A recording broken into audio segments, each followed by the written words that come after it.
Flat share.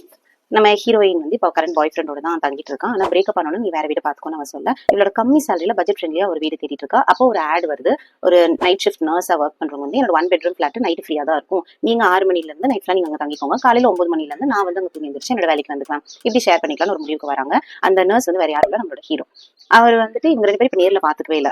அப்ப எப்படி பேசிக்க ஆரம்பிக்கிறாங்கன்னா, இவனோட கரண்ட் கேர்ள் ஃப்ரெண்ட் தான் ரொம்ப பொசசிவ்ங்கறனால, நானே அந்த பொண்ணு கூட பேசிக்கிறேன், நீ ஒரு பொண்ணு கூட உன்னோட ஃபிளாட்டை ஷேர் பண்றது எனக்கு பிடிக்கல, இருந்தாலும் நானே டீல் பண்ணிக்கிறேன்னு சொல்லிட்டு அவ பேசிட்டு இருக்கா. இப்போ இந்த ஹீரோக்கும் ஹீரோயினுக்கும் தனித்தனியா கதை இருக்கும். இந்த ஹீரோயினோட இப்ப கரண்ட் பாய் ஃப்ரெண்ட் நல்லா பிரேக்கப் பண்ணுவான். அவன் ரொம்ப டாக்ஸிக். ஆரம்பத்துல இருந்தே உனக்கு ஒண்ணும் தெரியாது, உனக்கு ஒண்ணும் தெரியாதுன்னு எல்லாத்தையும் மறந்துட்டே இருக்கேன்னு சொல்லி அவளை அப்படியே மாத்தி வச்சிருக்கான். அதே மாதிரி இப்ப பிரேக்கப் பண்ணதுக்கு அப்புறம் ரொம்ப அவ எங்க போனாலும் ஃபாலோ பண்றது அந்த மாதிரி பிஹேவ் பண்ணிட்டு இருக்கான்.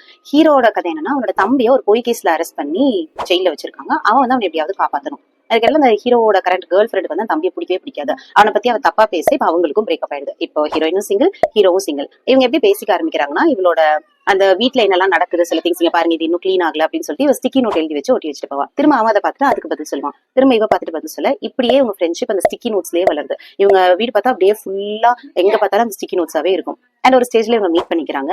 எப்படி உங்க ஃப்ரெண்ட்ஷிப் வளருது, அப்புறம் அவங்க தனித்தனி ப்ராப்ளம் சால்வ் பண்ணாங்களோ, அவங்க ஃப்ரெண்ட்ஷிப் எப்படி லவ்வா மாறிச்சு, இதுதான் கதை.